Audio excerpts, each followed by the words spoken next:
ओम शांति। 5 जून की बाबा की मुरली। मीठे बच्चे, बेहद के सुखों के लिए तुम्हें बेहद की नॉलेज मिलती है। तुम फिर से राजयोग की शिक्षा से राजाई ले रहे हो। प्रश्न, तुम्हारा ईश्वरीय कुटुंब किस बात में बिल्कुल ही न्यारा है? उत्तर, इस ईश्वरीय कुटुंब में कोई 1 रोज का बच्चा है, कोई 8 रोज का, लेकिन सब पढ़ रहे हैं। बाप ही टीचर बनकर अपने बच्चों को पढ़ा रहे हैं। यह है निराली बात। आत्मा पढ़ती है, आत्मा कहती है बाबा बाबा, फिर बच्चों को 84 जन्मों की कहानी सुनाती है। गीत, दूर देश का रहने वाला आया देश पर आए। ओम शांति। वृक्षपति वार उसका नाम रख दिया है बृहस्पति। यह त्योहार आदि तो वर्ष वर्ष मनाते हैं। तुम हर हफ्ते बृहस्पति डे मनाते हो। वृक्षपति अथवा इस मनुष्य सृष्टि रूपी झाड़ का जो बीज रूप है, चैतन्य है, वही इस झाड़ के आदि मध्य अंत को जानते हैं। और जो भी वृक्ष है वह सब जड़ होते हैं। यह है चैतन्य। इनको कहा जाता है कल्प वृक्ष। इनकी आयु है 5000 वर्ष और यह वृक्ष 4 भाग में है। हर चीज 4 भाग में होती है। यह दुनिया भी 4 भाग में है। अब इस पुरानी दुनिया का अंत है। दुनिया कितनी बड़ी है यह ज्ञान कोई भी मनुष्य मात्र की बुद्धि में नहीं है। यह है नई दुनिया के लिए नई शिक्षा, और फिर नई दुनिया का राजा बनने के लिए अथवा आदि सनातन देवी देवता बनने के लिए शिक्षा भी नई है। भाषा तो हिंदी ही है। बाबा ने समझाया है, जब दूसरी राजा स्थापन होती है तो उनकी भाषा अलग होती है। सतयुग में क्या भाषा होंगी सो बच्चे थोड़ा थोड़ा जानते हैं। आगे बच्चियां ध्यान में जाकर बताती थी, वहाँ कोई संस्कृत नहीं है। संस्कृत तो यहाँ है न, जो यहाँ है वह फिर वहाँ नहीं हो सकती। तो बच्चे जानते हैं यह है वृक्षपति। उनको फादर रचयिता भी कहते हैं झाड़ का। यह है चैतन्य बीज रूप। वह सब होते हैं जड़। बच्चों को सृष्टि के आदि मध्य अंत को भी जानना चाहिए न। इस समय नॉलेज न होने के कारण मनुष्यों को सुख नहीं है। यह है बेहद की नॉलेज, जिससे बेहद का सुख होता है। हद की नॉलेज से कागविष्टा समान सुख मिलता है। तुम जानते हो, हम बेहद के सुख के लिए अभी पुरुषार्थ कर रहे हैं। फिर से अक्सर सिर्फ तुम जानते हो। तुम ही फिर से मनुष्य से देवता बनने के लिए यह राजयोग की शिक्षा प्राप्त कर रहे हो।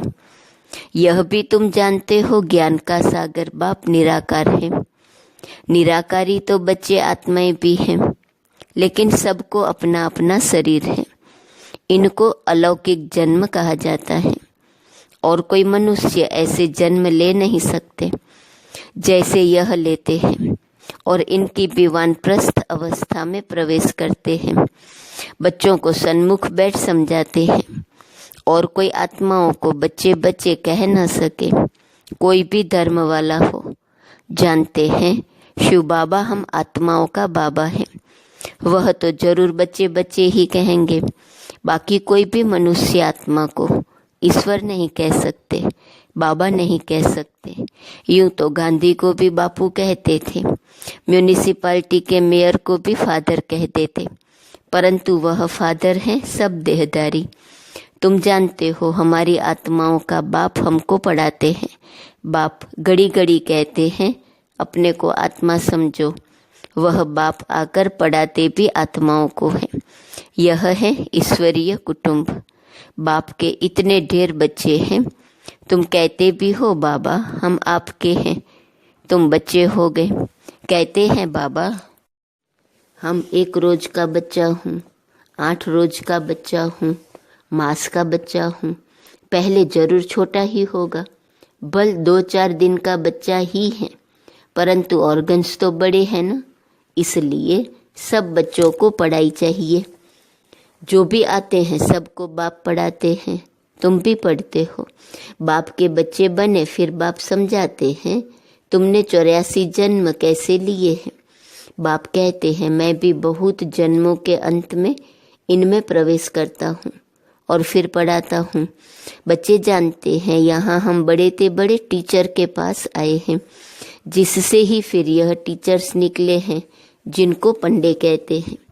वह भी सबको पढ़ाते रहते हैं, जो जो जानते जाएंगे पढ़ाते रहेंगे। पहले पहले तो ख्यालात ही यह है, 2 बाप है ना, एक लौकिक और दूसरा पारलौकिक। बड़ा तो जरूर पारलौकिक बाप हो गया, जिसको भगवान कहा जाता है। तुम जानते हो अभी हमको पारलौकिक बाप मिला है और किसी को पता नहीं, धीरे धीरे जानते जाएंगे। तुम बच्चे जानते हो हम आत्माओं को बाबा पढ़ाते हैं। हम आत्माएं ही एक शरीर छोड़ फिर दूसरा लेंगी, ऊंच से ऊंच देवता बनेंगी। ऊंच से ऊंच बनने के लिए आए हैं। कई बच्चे चलते चलते ऊंचे से ऊंची पढ़ाई को छोड़ देते हैं। किसी न किसी बात में संशय आ जाता है या माया का कोई तूफान सहन नहीं कर सकते हैं, काम महाशत्रु से हार खा लेते हैं। इन्हीं कारणों से पढ़ाई छूट जाती है। काम महाशत्रु के कारण ही बच्चों को बहुत सहन करना पड़ता है। बाप कहते हैं कल्प कल्प तुम अबलाएं माताएं ही पुकारती हो। कहते हैं बाबा हमको नंगन होने से बचाओ। बाप कहते हैं याद के सिवाय और कोई रास्ता नहीं, याद से ही बल आता जाएगा। माया बलवान की ताकत कम होती जाएंगी, फिर तुम छूट जाएंगे। ऐसे बहुत बंधन से छूटकर आते हैं, फिर अत्याचार होना बंद हो जाता है। फिर आकर शिव बाबा से ब्रह्मा द्वारा बातचीत करते हैं। यह भी आदत पड़ जानी चाहिए, बुद्धि में यह रहना चाहिए कि हम शिव बाबा के पास जाते हैं। वह इस ब्रह्मा तन में आते हैं, हम शिव बाबा के आगे बैठे हैं। याद से ही विकर्म विनाश होंगे। अपने को आत्मा समझ बाप को याद करना है, यही शिक्षा मिलती है। बाप से मिलने जाओ तो भी अपने को आत्मा समझो, आत्मा अभिमानी भव। यह ज्ञान भी तुमको अभी मिलता है। यह है मेहनत। उस भक्ति मार्ग में तो कितने वेद शास्त्र आदि पढ़ते हैं, यह तो एक ही मेहनत है सिर्फ याद की। यह बहुत सहजते सहज है, बहुत डिफिकल्ट भी है। बाप को याद करना इससे सहज कोई बात होती नहीं। बच्चा पैदा हुआ और मुख से बाबा बाबा निकलेगा, बच्ची के मुख से माँ निकलेगा। आत्मा ने फीमेल का शरीर धारण किया है, फीमेल माँ के पास ही जाएंगी। बच्चा अक्सर करके बाप को याद करता है क्योंकि वर्षा मिलता है। अभी तुम आत्माएं सब बच्चे हो, तुमको वर्षा मिलता है बाप से। आत्माओं को बाप से वर्षा मिलता है याद करने से। देह अभिमानी होंगे तो वर्षा पाने में मुश्किलात होंगी। बाप कहते हैं मैं बच्चों को ही पढ़ाता हूँ। बच्चे भी जानते हैं हम बच्चों को बाप पढ़ाते हैं। यह बातें बाप के सिवाय कोई बता न सके। उनके साथ ही भक्ति मार्ग में तुम्हारा प्यार था। तुम सब आशिक थे उस मासूक के। सारी दुनिया आशिक है एक मासूक की। परमात्मा को सब परमपिता भी कहते हैं, बाप को आशिक नहीं कहा जाता। बाप समझाते हैं तुम भक्ति मार्ग में आशिक थे, अभी भी है बहुत, परंतु परमात्मा किसको कहा जाए इसमें बहुत मूंझते हैं। गणेश हनुमान आदि को परमात्मा कह एकदम सुत मुंजा दिया है। सिवाय एक के कोई ठीक कर न सके, कोई की ताकत नहीं। बाप ही आकर बच्चों को समझाते हैं। बच्चे फिर नंबरवार पुरुषार्थ अनुसार समझते हैं और समझाने के लायक बनते हैं। राजधानी स्थापन हो रही है, हूबहू कल्प पहले मिसल तुम यहाँ पढ़ते हो। फिर प्रारब्ध नई दुनिया में पाएंगे, उनको अमरलोक कहा जाता है। तुम काल पर विजय पाते हो, वहाँ कभी अकाले मृत्यु होती नहीं, नाम ही है स्वर्ग। तुम बच्चों को इस पढ़ाई में बहुत खुशी होनी चाहिए। बाप की याद से बाप की प्रॉपर्टी भी याद आएंगी। सेकंड में सारे ड्रामा का ज्ञान बुद्धि में आ जाता है। मूल वतन, सूक्ष्म वतन, स्थूल वतन, 84 का चक्र, बस यह नाटक सारा भारत पर ही बना हुआ है, बाकी सब है बाय प्लॉट। बाप नॉलेज भी तुमको सुनाते हैं। तुम ही ऊंच से ऊंच फिर नीच बने हो, डबल सिर ताज राव और फिर बिल्कुल रंक। अब भारत रंक भिखारी है, प्रजा का प्रजा पर राज्य है। सतयुग में था डबल सिर ताज महाराजा महारानी का राज्य। सब मानते हैं आदिदेव ब्रह्मा को नाम बहुत दिए हैं, महावीर भी उनको कहते हैं, महावीर हनुमान को भी कहते हैं। वास्तव में तुम बच्चे ही सच्चे सच्चे महावीर हनुमान हो, क्योंकि तुम योग में इतना रहते हो जो माया के बल कितने भी तूफान आए लेकिन तुम्हें हिला नहीं सकते। तुम महावीर के बच्चे महावीर बने हो क्योंकि तुम माया पर जीत पाते हो। 5 विकार रूपी रावण पर हर एक जीत पाते हैं, एक मनुष्य की बात नहीं। तुम हर एक को धनुष तोड़ना है, अर्थात माया पर जीत पानी है। इसमें लड़ाई आदि की कोई बात नहीं। यूरोपवासी कैसे लड़ते हैं? भारत में कौरवों और यौवनों की लड़ाई है। गाया भी हुआ है, रक्त की नदियां बहती हैं, दूध की भी नदियां बहेंगी। विष्णु को क्षीर सागर में दिखाते हैं। लक्ष्मी नारायण है पारसनाथ, उनका फिर नेपाल तरफ पशुपतिनाथ नाम रख दिया है एक ही विष्णु के 2 रूप, पारसनाथ पारसनाथिनी। वह है पशुपतिनाथ पति, पशुपतिनाथ पत्नी। उसमें विष्णु का चित्र बनाते हैं, लेख भी बनाते हैं। अब लेख में क्षीर कहाँ से आया? बड़े दिन पर उस लेख में दूध डालते हैं, फिर दिखाते हैं क्षीर सागर में विष्णु सोया पड़ा है। अर्थ कुछ भी नहीं। 4 भुजा वाला मनुष्य तो कोई होता नहीं। अभी तुम बच्चे सोशल वर्कर हो, रूहानी बाप के बच्चे हो ना। बाप सब बातें समझाते हैं, इसमें कोई संशय नहीं आना चाहिए। संशय माना माया का तूफान। तुम हमको बुलाते ही हो, हे पतित पावन आओ, आकर हमको पावन बनाओ। बाप कहते हैं मामेकम याद करो तो तुम पावन बन जाएंगे। 84 के चक्र को भी याद करना है। बाप को कहा जाता है पतित पावन, ज्ञान का सागर। 2 चीज हो गई, पतितों को पावन बनाते और 84 के चक्र का ज्ञान सुनाते हैं। यह भी तुम बच्चे जानते हो, 84 का चक्र चलता ही रहेगा, इनकी एंड नहीं है। यह भी तुम नंबरवार पुरुषार्थ अनुसार जानते हो। बाप कितना मीठा है, उनको पतियों का पति भी कहते हैं, बाप भी है। अब बाप कहते हैं मेरे से तुम बच्चों को बड़ा भारी वर्षा मिलता है, परंतु ऐसे मुझ बाप को भी फारगती दे देते हैं। यह भी ड्रामा में नूंद है। पढ़ाई को ही छोड़ देते, गोया फारगती दे देते। कितने बेसमझ हैं। जो अक्लमंद बच्चे हैं वह सहज ही सब बातों को समझकर दूसरों को पढ़ाने लग पड़ेंगे। वह फौरन निर्णय लेंगे कि उस पढ़ाई से क्या मिलता है और इस पढ़ाई से क्या मिलता है, क्या पढ़ना चाहिए।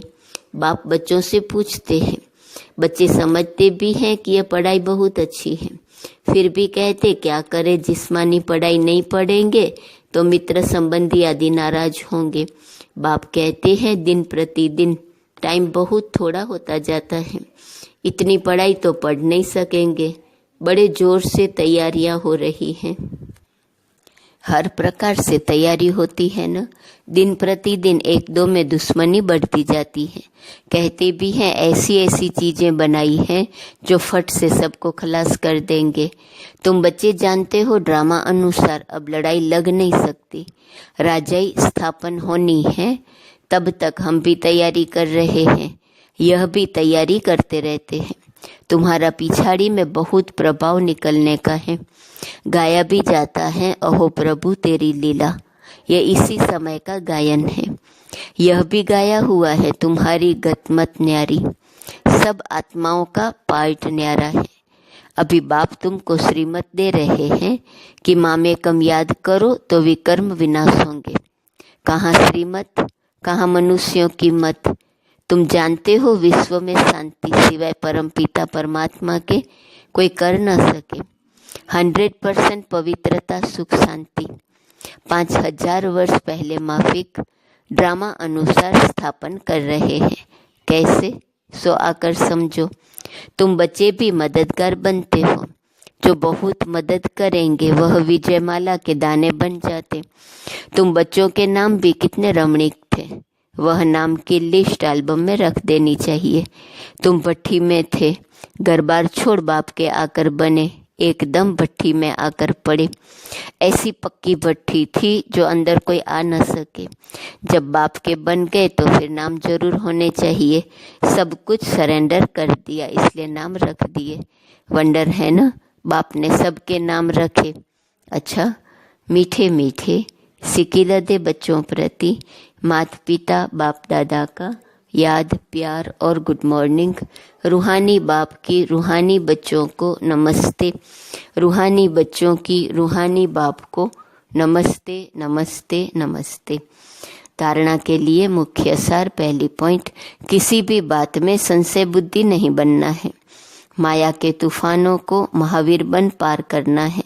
ऐसा योग में रहो जो माया का तूफान हिला न सके। दूसरी पॉइंट, अक्लमंद बन अपनी जीवन ईश्वरीय सेवा में लगानी है। सच्चा सच्चा रूहानी सोशल वर्कर बनना है। रूहानी पढ़ाई पढ़नी और पढ़ानी है। वरदान, अहम और वहम को समाप्त कर रहमदिल बनने वाले विश्व कल्याणकारी भव। कैसी भी अवगुण वाली, कड़े संस्कार वाली, कम बुद्धि वाली, सदा ग्लानि करने वाली आत्मा हो, लेकिन जो रहमदिल विश्व कल्याणकारी बच्चे हैं वे सर्व आत्माओं के प्रति लवफुल के साथ लवफुल होंगे। कभी इस वहम में नहीं आएंगे कि यह तो कभी बदल ही नहीं सकते, यह तो है ही ऐसे, या यह कुछ नहीं कर सकते, मैं ही सब कुछ हूँ, यह कुछ नहीं है। इस प्रकार का अहम और वहम छोड़ कमजोरियों व बुराइयों को जानते हुए भी क्षमा करने वाले रहमदिल बच्चे ही विश्व कल्याण की सेवा में सफल होते हैं। स्लोगन, जहाँ ब्राह्मणों के तन मन धन का सहयोग है वहाँ सफलता साथ है।